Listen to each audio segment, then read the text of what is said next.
হযরত ওমর রাদিয়াল্লাহু তাআলা আনহুর একটা ছেলে জীবনে একবার নবীজি সাল্লাল্লাহু আলাইহি ওয়াসাল্লামের একটি কথার বিপরীতে বিরোধিতা করে নাই, একটা যুক্তি দেখাইছিল, পাল্টা একটা ভিন্ন যুক্তি দিছিল।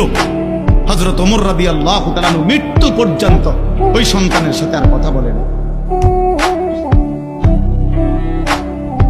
কথা বলেন। হযরত নূহ আলাইহিস সালাম সন্তান কেনানের মৃত্যুর সময় দোয়া করছিল আল্লাহর কাছে, আল্লাহ আমার সন্তান ডুবে যাচ্ছে পানিতে। আল্লাহ নিষেধ করছে, ইন্নাহু লাইসা মিন আলিক, কোরআনের আয়াত। আল্লাহ বলছে, হে নূহ সাবধান, এটা তোমার সন্তান নয়।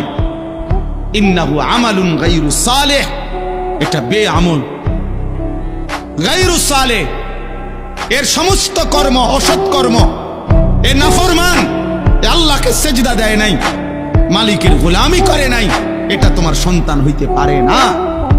এজন্য এই ছেলে তোমাদেরকে বলি বাবা,